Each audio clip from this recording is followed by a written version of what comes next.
Jim Corbett जो दुनिया के मशहूर शिकारी थे, उनका ज़्यादातर वक्त हिंदुस्तान के बड़े और घने जंगलात में गुजरा था, जहां उन्होंने बहुत से आदमखोर शेरों से लोगों की जान बचाई थी। आज इन्हीं की एक बहुत मशहूर कहानी जो उन्होंने अपनी किताब में शाया की थी, जिसका नाम चंपावत की आदमखोर शेरनी है, वो आप पूरी सुन पाएंगे। इस शेरनी ने 436 अफराद हलाक करके खाए थे। ये कहानी बहुत लंबी है, लेकिन मैं कोशिश करके अहम वाक़यात ही आपकी खिदमत में पेश करूंगा कि कैसे जिम कॉर्बेट ने उस शेरनी को हलाक किया था। तो आइए कहानी शुरू करते हैं। मैं मेलानी के मकाम पर एडी नॉलेज के हमरा शिकार में मसरूफ़ था कि वहाँ मुझे एक शेर के मुतल्लिक़ ख़बर मिली, जो बाद में चंपावत का आदमखोर के नाम से मशहूर हुआ। एडी नहायत उम्दा शिकारी था और इसके निशाने की दुरुस्तगी दूर दूर तक मशहूर थी। इसका एक बहनोई भी अच्छा शिकारी था। हुकूमत ने चंपावत के आदमखोर को हलाक करने की जिम्मेदारी इसे सौंपी और हम सबको यकीन हो गया कि अब इस आदमखोर का बच निकलना मुहाल है। लेकिन बाज़ नाकाबिले बयान वजूहात की बिना पर वो शेर हलाक ना हो सका। और अब 4 बरस बाद मैं नैनीताल गया तो मुझे मालूम हुआ कि वो शेर हुकूमत और आवाम के लिए बड़ी परेशानी का बायस बना हुआ था। इसे हलाक करने के लिए हुकूमत ने इनाम मुकर्रर किए और ख़ास शिकारी वहाँ भेजे। इसके बावजूद शेर के हाथों इंसानी जानें महफूज न थीं और इंसानों की हलाकत में बड़ी तेज़ी से इजाफ़ा हो रहा था। बाद में मालूम हुआ कि वो शेरनी थी और नेपाल से आई थी, जहाँ इसने 200 इंसान हलाक किए थे। कमाओं में आए हुए इसे 4 बरस हो गए थे और इस अरसे में इसने इस इलाके में मज़ीद 236 जानों को लुक़मा अजल बनाया था। जब मैं नैनीताल आया तो ये सूरत हाल थी। इस वक्त नैनीताल के डिप्टी कमिश्नर ने मुझे बुलाया और तमाम हालात से आगाह किया। इसके बाद उन्होंने मुझसे वादा किया कि जो ही मुझे इंसानी हलाकत की कोई ताज़ा खबर मिली तो मैं चंपावत की सिमत रवाना हो जाऊं। लेकिन इस मुहिम की ज़िम्मेदारी उठाने से पहले मैंने 2 शराइत पेश की। अव्वल ये कि हुकूमत की तरफ से मुकर्ररा इनाम मनसूख कर दिए जाएं। 2 शिकारियों को इस इलाके से वापस बुला लिया जाए। मेरे ख्याल में इन शर्तों की वजाहत ज़रूरी नहीं। इनाम हासिल करने के लालच में बाज़ औक़ात शिकारी इत्तफाकिया एक दूसरे की गोली का शिकार हो जाते। डिप्टी कमिश्नर इन शराइत पर मुत्तफ़िक हो गए। अभी 5-6 दिन ही गुजरे थे कि एक सुबह उनका पैगाम आया और उन्होंने मुझे बताया कि धोबी धुरा और धोंगा घाट के दरमियान पाली के मुकाम पर आदमखोर शेरनी ने एक औरत हलाक कर दी है। मैंने अपना सामान उठाने के लिए 6 मज़दूर पहले ही मुलाजिम रख लिए थे। नाश्ता करने के बाद हम सफ़र पर रवाना हो गए। पहले दिन हमने 17 मील तय किए। रात हमने मारनोला के गांव में बसर की और दूसरे दिन नाश्ता करने के बाद हम फिर सफ़र पर चल पड़े। शाम के करीब हम धोबी धोरा पहुंच गए। वहां रात गुजारने के बाद दूसरे दिन शाम को अपनी मंजिल मकसूद यानी पाली पहुंच गए। जब हम वहां पहुंचे तो औरत को हलाक हुए 5 दिन गुजर चुके थे। गांव की आबादी मर्दों, औरतों और बच्चों को मिलाकर तकरीबन 100 अफराद पर मुश्तमिल थी और इन सब पर एक दहशत की हालत तारी थी। जब हम वहां पहुंचे तो सूरज अभी ग़ुरूब ना हुआ था। इसके बावजूद तमाम लोग घरों में छुपे हुए थे और उन्होंने दरवाजे बंद कर रखे थे। जब मेरे आदमियों ने गांव के वस्त में मेरा खैमा नस्ब करके आग रोशन की और मैं चाय पीने की तैयारी कर रहा था तो कहीं कहीं किसी मकान का दरवाज़ा खुला और हैरत ज़दा चेहरे हमें घूरने लगे। मुझे बताया गया कि गांव के लोगों ने 5 दिन से अपने अपने घरों से बाहर कदम नहीं रखा। इस हकीकत की तर्जुमानी घरों के सहनों में पड़े हुए गलाजत के ढेर कर रहे थे। खाने पीने की अशिया ख़त्म हो रही थीं। लोगों ने बताया कि अगर शेर को हलाक या वहां से भगाया ना गया तो वो सब भूखे मर जाएंगे। शेर अभी तक गांव के गिरदो नवाह में मौजूद था। गुज़श्ता 3 रातों से गांव से 100 गज दूर सड़क पर इसकी आवाज़ सुनाई देती रही थी और इसी रोज़ गांव वालों ने इसे गांव के मगरबी किनारे पर खेतों में देखा था। गांव के नंबरदार ने बड़ी खुशी से एक कमरा हमें रहाइश के लिए दे दिया। चूँकि हम 8 आदमी थे और कमरे में एक ही दरवाज़ा था اور وہ بھی گندے صحن کی طرف کھلتا تھا، لہٰذا میں نے کھلے میدان میں رات بسر کرنے کا فیصلہ کیا۔ رات کا کھانا کھانے کے بعد میں اپنے آدمیوں کو دروازہ اندر سے بند کرنے کی ہدایت کر کے خود سڑک کے کنارے آ گیا اور ایک درخت پر پیٹھ لگا کر بیٹھ گیا۔ دیہاتیوں نے مجھے بتایا تھا کہ شیر سڑک پر گھومنے کا عادی ہے۔ چاندنی اپنے پورے جوبن پر تھی، لہٰذا مجھے یقین تھا کہ میں اسے شکار کرنے میں کامیاب ہو جاؤں گا، بشرطے میں اسے پہلے دیکھ لوں۔ میں نے شکار کی خاطر جنگل میں کئی راتیں بسر کیں، لیکن یہ پہلا موقع تھا کہ میں آدم خور شیر کے انتظار میں رات گزار رہا تھا۔ میرے سامنے پھیلی ہوئی سڑک پر چاندنی پھیلی ہوئی تھی، لیکن دو رویہ درختوں کے سائے راستے پر دراز تھے، اور جب رات کی ہوا درختوں کی شاخوں کو چھیڑتی تو ان کے سائے جھولنے لگتے اور مجھے یوں محسوس ہوتا جیسے کئی شیر میری جانب لپک رہے ہوں۔ مجھے اب افسوس ہو رہا تھا کہ میں نے خود کو آدم خور کے رحم و کرم پر کیوں چھوڑ دیا تھا۔ مجھ میں اتنی ہمت نہ تھی کہ گاؤں واپس چلا جاؤں۔ میں بے حد گھبرا گیا تھا، سردی اور خوف کے مارے میرے دانت بج رہے تھے۔ اسی کشمکش کے عالم میں نے رات گزار دی۔ جب صبح میرے سامنے پھیلے ہوئے پہاڑوں کی چوٹیوں پر نمودار ہوئی تو میں نے اپنا سر اپنے گھٹنوں پر جھکا لیا۔ 1 گھنٹے کے بعد میرے آدمیوں نے مجھے اسی حالت میں سویا ہوا پایا۔ جہاں تک شیر کا تعلق ہے، اسے نہ میں نے دیکھا اور نہ ہی اس کی کوئی آواز سنائی دی۔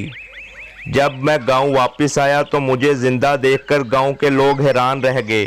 میں نے ان سے کہا کہ وہ مجھے اس جگہ لے جائیں جہاں شیر نے کئی انسان ہلاک کیے تھے، مگر وہ اس بات پر رضامند نہ ہوئے۔ انہوں نے وہیں سے اشارہ کر کے مجھے بتا دیا کہ گاؤں کے فلاں جانب شیر نے زیادہ تر انسانی جانیں لی تھیں۔ شیر نے اپنا آخری شکار، جس کے باعث مجھے وہاں آنا پڑا تھا، گاؤں کی مغربی جانب پہاڑیوں کے دامن میں کیا تھا۔ ہوا یوں کہ تقریباً 20 کے قریب عورتیں اور لڑکیاں مویشیوں کے لیے بطور چارہ پیپل کے پتے جمع کرنے گاؤں سے باہر گئیں۔ وہ دوپہر کے وقت گاؤں سے روانہ ہوئیں اور گاؤں سے نصف میل کے فاصلے پر پیپل کے درختوں پر چڑھ کر پتے اتارنے لگیں۔ اس عورت اور دوسری 2 عورتوں نے ایک ایسا درخت منتخب کیا جو ایک ندی کے کنارے اگا ہوا تھا۔ یہ ندی 4 فٹ گہری اور 12 فٹ چوڑی تھی۔ پتے کاٹنے کے بعد انہیں ایک جگہ جمع کرنے کی خاطر جب وہ عورت درخت سے اترنے لگی تو شیر نے وہاں جو چپکے سے پہنچ گیا تھا، اپنی پچھلی ٹانگوں پر کھڑے ہو کر اس کی ایک ٹانگ اپنے منہ میں پکڑ لی اور اسے زور سے جھٹکا دے کر زمین پر گرا لیا۔ پھر اسے گھسیٹتا ہوا ندی میں لے گیا اور وہاں اس کی ٹانگ چھوڑ کر اسے گردن سے پکڑ لیا۔ اسے ہلاک کرنے کے بعد وہ ندی سے باہر نکلا اور جنگل میں غائب ہو گیا۔ یہ سب کچھ دوسری 2 عورتوں سے چند گز کے فاصلے پر ہوا اور باقی تمام عورتوں نے دیکھا۔ جب شیر اور اس کا شکار نظروں سے اوجھل ہو گئے تو تمام عورتیں سر پر پاؤں رکھ کر گاؤں کی جانب بھاگیں۔ مرد دوپہر کا کھانا کھانے کے لیے ابھی گاؤں آئے تھے۔ وہ سب جمع ہوئے اور شیر کو ڈرانے کی غرض سے ڈھول کنستر جو کچھ ہاتھ میں آیا بجاتے ہوئے جنگل کی سمت چل پڑے۔ ان کے پیچھے عورتیں تھیں۔ ندی کے قریب پہنچ کر وہ یہ سب سوچنے لگے کہ اب کیا کیا جائے۔ وہاں وہ بحث میں مشغول ہو گئے۔ ابھی کوئی فیصلہ نہ ہونے پایا تھا کہ ان سے تقریباً 30 گز دور جھاڑیوں میں سے شیر کی گراہٹ سنائی دی۔ دہشت کی حالت میں تمام پارٹی پیچھے مڑی اور گاؤں کی جانب بھاگی۔ گاؤں پہنچ کر جب ان کی سانس کی آمد و رفت درست ہوئی تو وہ ایک دوسرے پر الزام لگانے لگے۔ ہر کوئی دوسرے کو اسی گھبراہٹ اور پسپائی کا سبب ٹھہراتا۔ نوبت تو میں تک جا پہنچی۔ آخر فیصلہ ہوا کہ جب کوئی بھی ڈرپوک نہیں تو پھر اس غریب عورت کی مدد کرنے میں مزید تاخیر نہ کی جائے۔ چنانچہ پھر ساری کی ساری پارٹی جنگل کی سمت چل پڑی، مگر ندی کے کنارے جا کر رک گئی۔ 3 مرتبہ یہی کچھ ہوا۔ آخر تیسری مرتبہ پارٹی کا رہنما، جس کے پاس رائفل تھی، اس نے شیر کو ڈرانے کی غرض سے ہوا میں گولی چلا دی۔ شیر گرجتا ہوا جھاڑیوں سے باہر نکلا۔ نتیجہ پھر افراتفری اور بھاگم دوڑ کی صورت میں ظاہر ہوا۔ اس کے بعد انہوں نے عقل مندی کا ثبوت دیتے ہوئے شیر کو مزید تنگ کرنا چھوڑ دیا۔ جب میں نے رائفل چلانے والے سے پوچھا کہ اس نے ہوا کے بجائے جھاڑی میں گولی کیوں نہ چلائی تو اس نے بتایا کہ شیر پہلے ہی بپھرا ہوا تھا۔ अगर इसे इत्तफाकिया गोली लग जाती तो वो इसे हलाक कर देता। इस सुबह मैं 3 घंटे तक गांव के गिर्द चक्कर लगाता और शेर के पंजों के निशानात देखता रहा। मैं इस दौरान में डर भी रहा था कि कहीं शेर अचानक बेखबरी के आलम पर मुझ पर हमला आवर ना हो जाए। एक घनी झाड़ी को देख रहा था कि इसमें से अचानक एक जंगली मुर्गा ज़ोर से फड़फड़ाता हुआ बाहर निकला और लम्हा भर के लिए मेरा सांस डर के मारे मेरे सीने में रुक गया। मेरे आदमियों ने नारियल के एक दरख्त के नीचे कुछ जगह साफ़ करके वहां मेरे नाश्ते और खाने का इंतज़ाम कर दिया।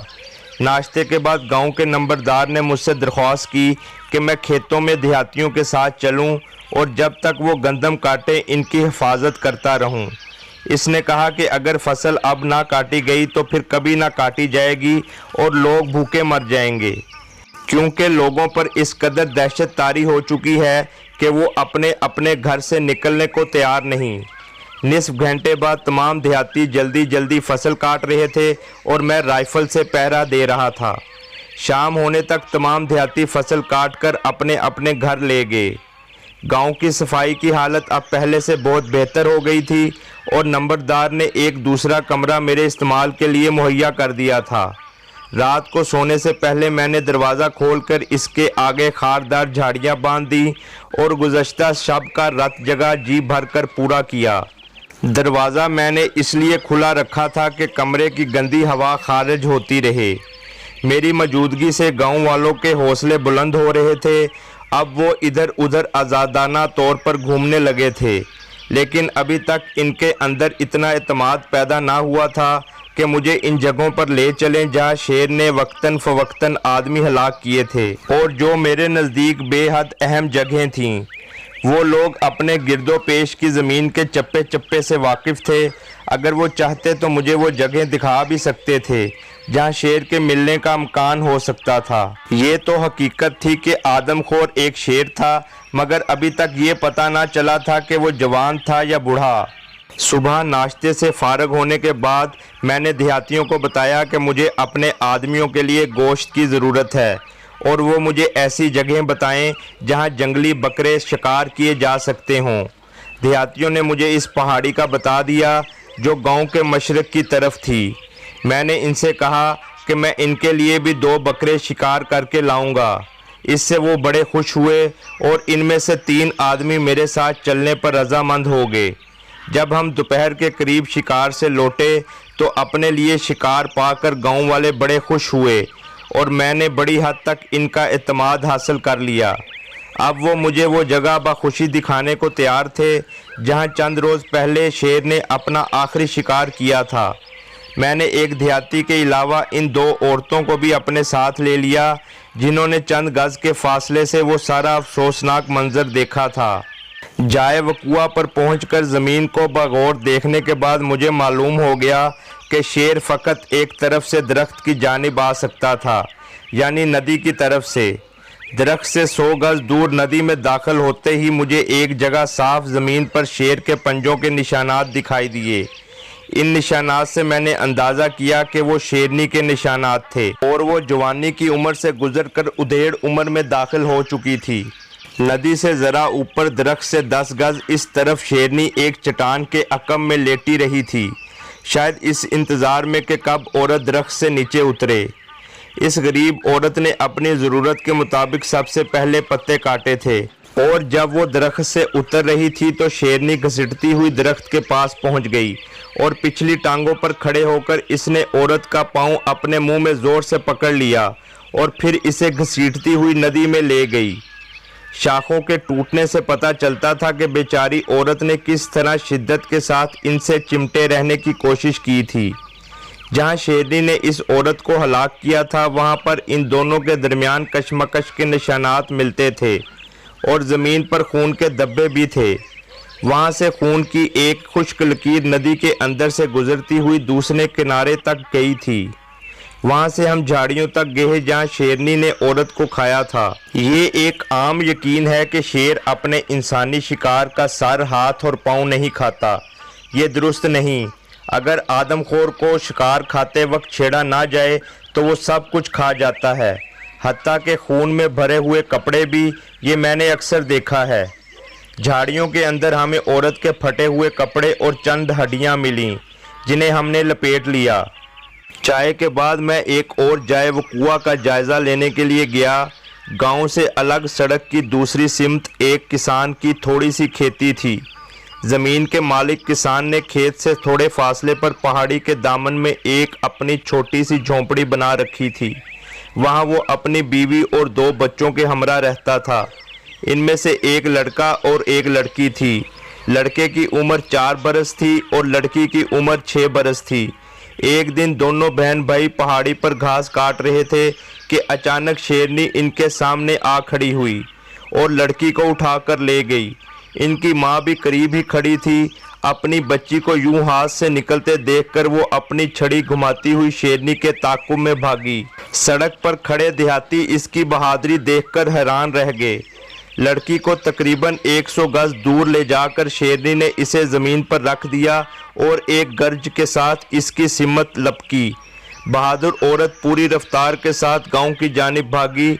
इसकी सांस उखड़ी हुई थी। मर्द एकदम मुनज़्ज़म होकर इसकी बेटी की मदद के लिए चल पड़े, लेकिन जब वो थोड़ी देर बाद नाकाम वापस आए तो उन्हें ये जानकर दुख हुआ कि वो औरत अपने बोलने की ताकत खो बैठी थी। मुझे ये कहानी देहातियों ने सुनाई थी। मैं इस औरत से मिलने इसके झोंपड़े में गया। वो कपड़े धो रही थी। इसे गूंगी हुए 1 साल गुजर चुका था। गूंगी औरत की आंखों में एक किस्म का खिंचाव था, बाकी वो बिल्कुल नॉर्मल दिखाई देती थी। जब मैंने इसे बताया कि मैं इस शेरनी को हलाक करने के लिए आया हूँ जिसने इसकी बेटी को खा लिया था, तो वो दोनों हाथ जोड़कर मेरे कदमों पर झुक गई। ये हकीकत थी कि मैं आदमखोर शेरनी को हलाक करने ही आया था, लेकिन वो शेरनी सैकड़ों मील वसी रकबे में घूमती थी, जिसके बायस इसके हलाक करने का इम्कान ऐसे ही था जैसे भूसे के ढेर में से सुई तलाश करने का। अगले 3 दिन मैं सुबह से शाम तक जंगल में इन तमाम जगहों पर घूमता रहा जहां देहातियों के कहने के मुताबिक शेरनी से मेरी मुठभेड़ हो सकती थी।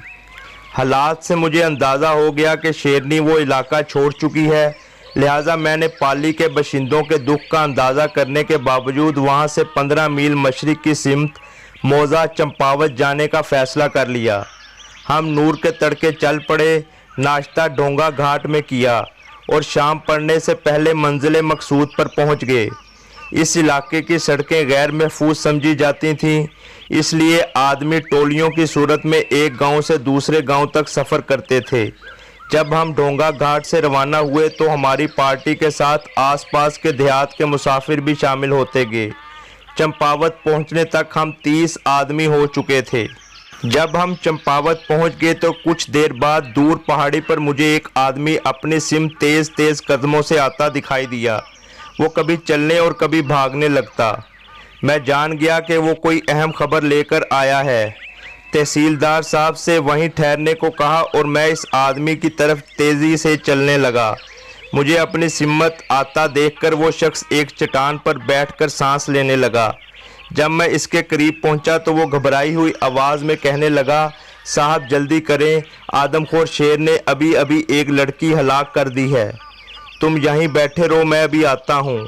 ये कहकर मैं बंगले की सिमत भागा और तहसीलदार को इस खबर से मुतला करके अपनी राइफ़ल और चंद कारतूस लेकर इस शख्स की जानिब गया और जाते हुए तहसीलदार साहब से कहा कि वो भी मेरे पीछे गाँव चले आएँ। गांव में मर्दों, औरतों और बच्चों का एक परेशान हजूम मेरा मुंतज़िर था। मुझे देखते ही सब के सब एक ज़बान होकर मुझे हादसे की तफसीलात समझाने की कोशिशें करने लगे। एक आदमी उन्हें खामोश रहने की बेसूद तलकीन कर रहा था। मैं इसे एक तरफ ले जाकर इससे इस हादसे की तफसीलात पूछने लगा। गांव से तकरीबन 1 फरलांग के फासले पर पीपल के चंद दरख्तों की तरफ इशारा करते हुए इस आदमी ने कहा कि तकरीबन 12 औरतें और लड़कियां वहां पत्ते जमा कर रही थीं कि अचानक एक शेर नमूदार हुआ और एक 17 साला लड़की को उठाकर ले गया। बाकी औरतें दहशत की हालत में गांव भाग आईं। चूँकि हमें मालूम था कि आप वहां बंगले में ठहरे हुए हैं, लिहाजा हमने फ़ौरन एक आदमी आपकी सिमत रवाना कर दिया। इस आदमी की बीवी भी इन औरतों में शामिल थी। इसने मुझे इशारे से वो दरख्त बताया जिसके नीचे से शेर ने लड़की को उठाया था। पार्टी में से किसी को इतनी हिम्मत ना हुई कि पीछे मुड़कर देखते कि शेर लड़की को उठाकर किस सिमत जा रहा है। हजूम को खामोश रहने और मेरी वापसी का इंतज़ार करने की हदायत करके मैं इस दरख्त की सिमत चल पड़ा। वहाँ ज़मीन खासी कुशादा थी और मेरे लिए ये समझना मुश्किल हो गया कि शेर अनदेखा वहाँ कैसे पहुँच गया, और इन औरतों को फ़कत लड़की की चीखों से ही क्यों मालूम हुआ कि इनके दरमियान शेर मौजूद है। दरख्त के नीचे खासी जगह खून से तर थी। पास ही मोतियों का एक हार टूटा पड़ा था। जाहिर है कि लड़की ने इसे पहन रखा होगा। वहाँ से एक लकीर पहाड़ी की सिमत जाती थी। शेरनी का रास्ता साफ तौर पर दिखाई देता था। रास्ते के एक तरफ तो खून के निशानात थे, लड़की का सर इस तरफ था और दूसरी तरफ लड़की के पांव ज़मीन पर घिसटने से एक लकीर बनती जा रही थी। निस मील दूर पहाड़ी पर मुझे लड़की की साड़ी मिली। पहाड़ की चोटी के करीब खारदार झाड़ियों का एक झुंड था। जब शेरनी इसके अंदर से गुजरी तो लड़की के बाल कांटों में उलझ गए और इनके कई गुच्छे मुझे वहां से मिले। अभी मैं चंद कदम आगे गया था कि मुझे अपने पीछे कदमों की चाप सुनाई दी। मुड़कर देखा तो एक आदमी राइफल से मुसल्ला मेरी सिमत आ रहा था। मैंने इससे पूछा कि वो मेरे पीछे क्यों आया है, हालांकि मैं गांव में कहकर आया था कि कोई शख्स मेरे पीछे ना आए। इसने जवाब दिया कि इसे तहसीलदार साहब ने आपके हमरा जाने के लिए भेजा था और वो हुक्म अदूली से डरता था। लाचारी की हालत में मैंने इसे कहा कि वो अपने भारी जूते उतार दे और अकब में कड़ी निगरानी रखे।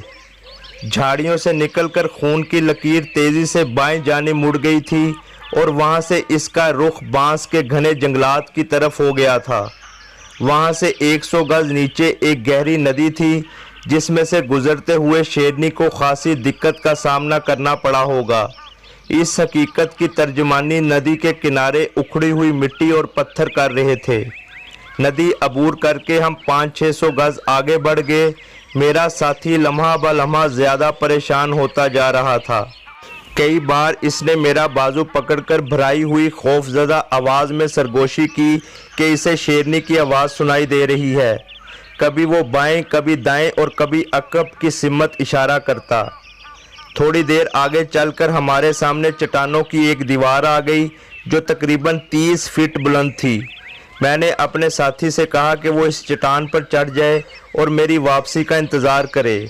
इसे वहाँ छोड़कर मैं फिर नदी की सिमत आ गया और इसके किनारे किनारे चलने लगा। थोड़ा आगे चलकर वो नदी एक बड़ी नदी से मिल गई। दोनों के संगम के करीब एक छोटा सा तालाब था। जब मैं इस तालाब के पास गया तो मुझे इसके किनारे पर खून के चंद धब्बे दिखाई दिए। शेरनी लड़की को उठाकर वहाँ तक आई थी। मेरी आमद ने इसके खाने में मुदाखलत की थी। तालाब के दूसरे किनारे पर मुझे चंद चीज़ें पड़ी हुई दिखाई दी। गौर से देखा तो वो कुछ हड्डियाँ और लड़की की एक टांग थी। ऐसा मालूम होता था जैसे टांग को किसी ने कुल्हाड़े से काटा हो। इसमें से अभी तक खून रस रहा था। इस अफसोसनाक नज़ारे ने मेरे दिल पर गहरा असर किया। मैं टांग और हड्डियों को देखने में इस कदर महव हो गया कि शेरनी को भी भूल गया। तब अचानक मुझे एहसास हुआ कि मैं ख़तरे में हूँ। मैंने जल्दी से राइफ़ल संभाली और उंगली लबलबी पर रख दी। मुझे अपने सामने नदी के किनारे पर थोड़ी सी मिट्टी नीचे सरकती हुई दिखाई दी, जो दूसरे लम्हे तालाब में आ गिरी। हालात को संभालने में मैंने जिस फुर्ती का मुजाहरा किया था, गालबन इसी ने मेरी जान बचाई थी। मुझे चुकन्ना देखकर शेरनी हट गई थी, जिसके बायस थोड़ी सी मिट्टी उखड़कर तालाब में आ गिरी थी। किनारा खासा ऊंचा और ढलवान था। इस पर चढ़ने का एक ही तरीका था और वो ये कि आदमी दूर से भागता हुआ आए। मैंने ऐसा ही किया। किनारे की दूसरी सिमत मुड़ी हुई झाड़ियाँ आहिस्ता आहिस्ता ऊपर उठ रही थीं, जिससे पता चलता था कि शेरनी अभी इनके ऊपर से गुजर कर गई है। वहाँ से थोड़े फासले पर एक चट्टान थी। मैं जान गया कि वो अपना शिकार वहाँ छोड़कर मुझसे मुलाकात करने आई थी। अब शेरनी के कदमों के निशानात खुश्क पहाड़ियों के एक सिलसिले में से गुजरते थे, जहाँ जाना मुश्किल और ख़तरनाक भी था। किसी चट्टान पर से पाँव फिसल कर टांग भी टूट सकती थी। ان حالات میں ظاہر ہے کہ آگے بڑھنے کی رفتار بڑی مدھم ہو گئی اور شیرنی اس سے فائدہ اٹھاتے ہوئے اپنا شکار دوبارہ کھانے میں مشغول ہو گئی۔ ان چٹانوں کے درمیان سے لڑکی کو لے جاتے وقت شیرنی نے اسے جگہ جگہ رکھا تھا اور اس طرح خون کی لکیر زیادہ واضح ہو گئی تھی۔ یہ اس کا 436واں انسانی شکار تھا۔ آپ لحاف میں گھسے یا آتش دان کے قریب بیٹھے بڑے مزے سے یہ کہانی پڑھ یا سن رہے ہوں گے، لہٰذا آپ میرے اس وقت کے احساسات کا اندازہ نہیں کر سکتے۔ تھوڑے فاصلے پر شیرنی کی گراہٹ اور اس کی جانب سے حملے کا خوف مجھے دہشت زدہ کرنے کے ساتھ ساتھ میری ہمت بھی بڑھا رہا تھا۔ اگر میرے مسلسل تعاقب سے تنگ آ کر شیرنی بے قابو ہو کر مجھ پر حملہ بھی کر دے تو اسے ٹھکانے لگانے کا امکان میرے لیے زیادہ تھا۔ جب شیرنی نے دیکھا کہ اس کی گراہٹ کا مجھ پر کوئی اثر نہیں ہوا اور میں برابر اس کی سمت بڑھتا ہی جا رہا ہوں تو وہ اپنا شکار چھوڑ کر چلی گئی۔ شیرنی کا تعاقب کرتے ہوئے مجھے 4 گھنٹے گزر چکے تھے۔ میں نے اس کی موجودگی کئی دفعہ محسوس تو کی مگر ابھی تک اس کا ایک بال بھی نہ دیکھا تھا۔ اب درختوں کے بڑھتے ہوئے سایہ مجھے کہنے لگے تھے کہ اگر میں بر وقت گاؤں پہنچنا چاہتا ہوں تو ابھی الٹے قدموں واپس چلا جاؤں۔ چٹان پر بیٹھے ہوئے میرے ساتھی نے مجھے دیکھ کر اطمینان کا سانس لیا۔ میری طویل غیر حاضری اور شیر کی گراہٹ سے اسے یقین ہو چلا تھا کہ شیرنی نے ایک اور شکار کر لیا ہے۔ وہ اس وقت اس پریشانی میں مبتلا تھا کہ اکیلے کیسے گاؤں جائے گا۔ ایک ایسا گھبرایا ہوا آدمی جس نے بھری ہوئی رائفل پکڑ رکھی ہو، اس کے ساتھ سفر کرنا دنیا کا خطرناک ترین کام ہے۔ میں نے اپنے ساتھی سے کہا کہ وہ میرے آگے آگے چلے۔ ابھی ہم تھوڑی دور ہی گئے تھے کہ وہ مڑا اور اس کی رائفل کا منہ ٹھیک میرے سینے کی طرف تھا۔ اس دن سے میں نے اصول بنا لیا کہ آدم خور شیر کا شکار کھیلنے ہمیشہ اکیلا جایا کروں گا۔ اگر آپ کا ساتھی بغیر ہتھیار کے ہو تو اس کی حفاظت کرنا مشکل ہوتا ہے اور اگر اس کے پاس ہتھیار ہو تو اپنی حفاظت کرنا مشکل ہو جاتی ہے۔ آخر ہم اس جگہ پہنچ گئے جہاں میں نے اس کے جوتے اتروائے تھے۔ وہاں بیٹھ کر میں نے سگریٹ سلگایا اور اگلی صبح کے متعلق منصوبہ سوچنے لگا۔ مجھے یقین تھا کہ شیرنی رات کو اپنا سارا شکار ختم کر کے صبح کے وقت چٹانوں میں کہیں لیٹی رہے گی۔ میرے لیے ان چٹانوں کے درمیان اسے ہلاک کرنے کا امکان بہت کم تھا۔ اگر اس پر گولی چلائے بغیر میں اس کے آرام میں مخل ہوا تو وہ اس علاقے کو چھوڑ کر چلی جائے گی اور اس طرح میرا اس سے تعلق منقطع ہو جائے گا۔ ان حالات میں ہونکا سب سے اچھا پروگرام تھا، بشرطے مجھے مناسب تعداد میں آدمی مل سکتے۔ گاؤں میں تحصیلدار صاحب میرے منتظر تھے۔ میں نے انہیں اپنا منصوبہ بتایا اور کہا کہ جتنی جلدی ہو سکے جتنے زیادہ سے زیادہ آدمی اکٹھے ہو سکیں کیے جائیں۔ وہ اپنی طرف سے میری ہر قسم کی مدد کا وعدہ کر کے چمپاوت چلے گئے اور میں بنگلے واپس آ گیا۔ اگلی صبح میں نے نور کے تڑکے بھاری ناشتہ کیا اور اپنے آدمیوں سے کہا کہ وہ سامان باندھ لیں اور اسے چمپاوت لے جائیں اور وہیں میرا انتظار کریں۔ میں خود اس گاؤں کی طرف چل پڑا۔ مجھے ہونکے کی سکیم میں کوئی خامی نظر نہ آتی تھی۔ تحصیلدار صاحب کو آدمی جمع کرنے میں خاصی دقت کا سامنا کرنا پڑا تھا۔ 10 بج گئے تھے مگر ابھی تک آس پاس کے دیہات کا کوئی بھی آدمی وہاں نہ آیا تھا۔ آخر آدمی 2 اور 3 کی ٹولیوں میں وہاں آنے لگے اور دوپہر تک تقریباً 300 آدمی جمع ہو گئے۔ ان میں سے اکثر کے پاس بندوقیں تھیں۔ تحصیلدار نے انہیں مفت کارتوس دینے کا وعدہ کیا تھا۔ جب تمام آدمی جمع ہو گئے تو میں انہیں لے کر اس جگہ پہنچ گیا جہاں لڑکی کی ساڑی مجھے ملی تھی۔ وہاں میں نے انہیں ایک قطار میں کھڑا کر دیا اور ان میں بارود تقسیم کر دیا۔ پھر میں نے ان سے کہا کہ جب میں سفید رومال ہلاؤں تو وہ ہوا میں فائرنگ کرنا اور پٹاخے چلانا شروع کر دیں اور جن کے پاس ڈھول ہوں وہ انہیں بجائیں، شور مچائیں اور پتھر اٹھا کر نیچے پھینکیں، مگر اپنی جگہ سے اس وقت تک نہ ہلیں جب تک میں واپس آ کر خود انہیں ایک جگہ جمع نہ کروں۔ پھر میں تحصیلدار کو اپنے ہمراہ لے کر پیپل کے اس درخت کی سمت چل پڑا جس کے نیچے کھڑے ہو کر مجھے رومال ہلانا تھا۔ اس سے تھوڑے فاصلے پر ایک تنگ راستہ تھا۔ مجھے یقین تھا کہ شیرنی شور سے گھبرا کر چٹانوں میں سے گزرتی ہوئی اس راستے سے گزرے گی کیونکہ اس کے سوا کوئی اور راستہ نہ تھا۔ میں نے دل میں سوچ رکھا تھا کہ میں پیپل کے بجائے اس تنگ راستے کے قریب جا کر رومال ہلاؤں گا۔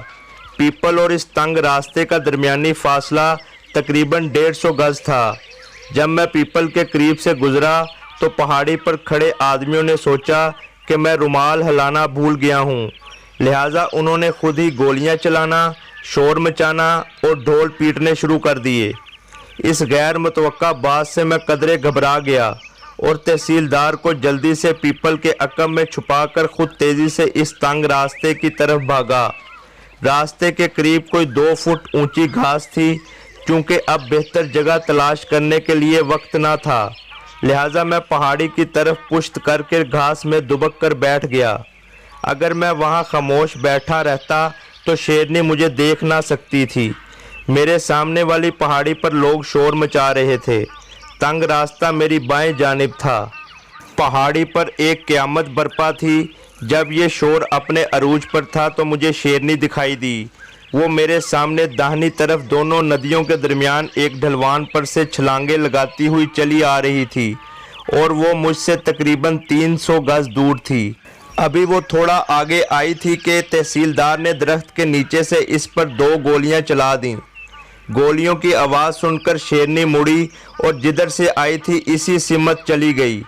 جب وہ نظروں سے اوجھل ہونے لگی تو میں نے بھی مایوسی اور لاچاری کے عالم میں اس کے پیچھے ایک گولی چلا دی۔ پہاڑی پر کھڑے آدمیوں نے جب 3 گولیوں کی آوازیں سنی تو انہوں نے سمجھا کہ شیرنی ہلاک ہو گئی ہے۔ اس مفروضہ خوشی میں وہ دھڑا دھڑ گولیاں چلانے لگے۔ ادھر میں اس سوچ میں گم تھا کہ وہ مردہ شیرنی کو دیکھنے کے انتظار میں ہوں گے کہ اچانک میرے سامنے دائیں جانب شیرنی نمودار ہوئی۔ اس نے ایک ہی چھلانگ میں ندی عبور کی اور اس تنگ راستے کی سمت لپکی جس کے قریب میں اس کا منتظر تھا۔ میں نے جلدی سے اپنی 500 کاٹ ڈاٹ رائفل اٹھائی اور نشانہ لے کر فائر کر دیا۔ شیرنی ایک دم کھڑی ہو گئی اور لمحہ بھر کے لیے مجھے یوں محسوس ہوا جیسے گولی اس کے آر پار ہو گئی ہے۔ گولی یقیناً اس کے لگی تھی لیکن اس کی پشت سے خاصی پیچھے۔ چونکہ اب ندی عبور کرنا اس کے بس کی بات نہ تھی، لہٰذا وہ وہاں رک گئی۔ اب سر جھکائے وہ میری طرف مڑی۔ وہ مجھ سے 30 گز دور تھی اور اب اس کا شانہ میرے سامنے تھا۔ دوسری گولی پر وہ تلملائی مگر چلتی رہی۔ غصے کے مارے اس نے جبڑا کھول رکھا تھا اور گھرا رہی تھی۔ ادھر میں بیٹھا سوچ رہا تھا کہ اگر اس نے مجھ پر حملہ کیا تو میں خود کو کیسے بچاؤں گا، کیونکہ میری رائفل خالی ہو گئی تھی اور میرے پاس کوئی اور کارتوس نہ تھا۔ میں اپنے ہمراہ 3 کارتوس لایا تھا کیونکہ میرا خیال تھا کہ مجھے 2 سے زیادہ کارتوس استعمال نہ کرنے پڑیں گے۔ تیسرا کارتوس ہنگامی حالات میں استعمال کرنے کے لیے تھا۔ خوش قسمتی سے زخمی شیرنی نے مجھ پر حملہ کرنے کا ارادہ ترک کر دیا۔ وہ آہستہ سے مڑی، ندی عبور کی اور گری ہوئی چٹان کے اوپر چڑھ گئی اور وہاں سے گزر کر ایک تنگ راستے پر چلنے لگی۔ تھوڑی دور آگے چل کر ایک جھاڑی آتی تھی۔ شیرنی اس کے قریب رکی اور اس کی شاخوں سے اپنا جسم رگڑنے لگی۔ میں نے تحصیلدار صاحب کو آواز دی کہ وہ مجھے اپنی رائفل دے جائیں۔ انہوں نے جواب دیا کہ ان کے پاؤں میں چوٹ آ گئی ہے۔ میں اپنی جگہ سے اٹھا اور بڑی احتیاط سے بھاگتا ہوا ان کے پاس گیا اور اس کی رائفل لے کر پھر اپنی جگہ پر آ گیا۔ جب میں ندی کے پاس پہنچا تو شیرنی جھاڑی چھوڑ کر میری سمت بڑھنے لگی تھی اور چٹان کے قریب آ کر رک گئی۔ جب ہمارے درمیان 20 فٹ کا فاصلہ رہ گیا تو میں نے رائفل اٹھائی تو یہ دیکھ کر میرے اوسان خطا ہو گئے کہ وہ چالو حالت میں نہ تھی۔ میں نے لاچاری کے عالم میں اسے ٹھیک کرنے کی کوشش کی۔ اسی اثناء میں شیرنی نے دھاڑنے کی خاطر اپنا منہ کھولا۔ میں نے اس کے منہ کا نشانہ لے کر خدا کے بھروسے گولی چلا دی۔ گولی اس کے منہ کے بجائے اس کے داہنے کندھے پر لگی۔ بعد میں معلوم ہوا کہ گولی اس کے جسم میں دور تک نہ گئی تھی اور بعد میں نے اسے اپنی انگلیوں سے بآسانی نکال لیا تھا۔ خوش قسمتی سے شیرنی اپنے آخری دموں پر تھی اور گولی لگتے ہی وہ چٹان کے اوپر آہستہ سے لیٹ گئی۔ اس سارے عرصے میں پہاڑی پر شور مچانے والوں کو بھول چکا تھا۔ اچانک مجھے اپنے قریب ایک آدمی کی آواز سنائی دی۔ वो चला चला कर दूसरे लोगों को बता रहा था कि शेरनी चट्टान पर मरी पड़ी है। आन की आन में लोग पहाड़ी से उतरकर मेरे गिर्द जमा होने लगे। जब शेरनी चट्टान पर खड़ी मुझे देख रही थी तो मैंने देखा कि इसके मुंह में कोई नुक्स था। अब बगौर देखने पर मालूम हुआ था कि इसके सामने के 2 बलाई दांत और निचले 2 दांत टूटे हुए थे। ये नुक्स जाहिर है किसी शिकारी की गोली लगने से वाक़या हुआ था और इस नुक्स ने इसे आदमखोर बना दिया था। देहातियों ने मुझसे दरख्वास्त की कि मैं शेरनी की खाल वहाँ ना उतारूं। वो इसे अपने गांव में फिराना चाहते थे। इनका कहना था कि जब तक इनकी औरतें और बच्चे इसे देख ना लेंगे उन्हें यकीन ना आएगा कि इनका दुश्मन मर चुका है। मुझे इनकी ये दलील माकूल नज़र आई। उन्होंने 2 बड़े बड़े बांस काटे और शेरनी की टांगें मजबूती से इसके साथ बांध दी। फिर 4 आदमी इसे उठाकर करीबी गांव की तरफ चल पड़े। बाकी हजूम इनके आगे और पीछे चल रहा था। तमाम लोग खुशी के मारे चला और गा रहे थे। शेरनी की खाल उतारने के बाद जब मैं और मेरे आदमी मौजा पाली के करीब से गुजर रहे थे तो मुझे ख्याल आया कि क्यों ना इस गूंगी औरत को भी बताता चलूं कि मैंने इसका दुश्मन हलाक कर दिया है। शायद इसके दिल को भी कदरे सुकून पहुंच जाए। मैंने अपने आदमियों को वहां ठहरने का इशारा किया और ख़ुद इस पहाड़ी पर से होता हुआ इस औरत के झोंपड़े की सिमत चल पड़ा। वो औरत, इसका लड़का और शोहर झोंपड़े के बाहर बैठे थे। मैंने शेरनी की खाल इस औरत के सामने बिछा दी और इसे कहा कि मैंने इसकी बच्ची का इंतकाम ले लिया है। शेरनी की खाल देखकर इस औरत की आंखों में अजीब सी चमक आ गई और इसके चेहरे पर शिद्दत जज्बात के आसार नमूदार होने लगे। इसने मेरी बात का कोई जवाब न दिया बल्कि भागती हुई सड़क के करीब गई और चला चला कर लोगों को बुलाने और कहने लगी, देखो साहब तुम्हारे लिए क्या लाया है, देखो साहब तुम्हारे लिए क्या लाया है। इसके बोलने की कुव्वत के अचानक लौट आने से इसका बच्चा और शोहर हैरत से इसका मुंह देख रहे थे। थोड़ी देर में सारा गांव वहां जमा हो गया। लोगों ने मेरे लिए चाय तैयार की। 1 घंटे बाद जब मैं वहां से रवाना हुआ तो 1 मील दूर से भी मुझे इनका पुरमुसर्रत शोर सुनाई दे रहा था।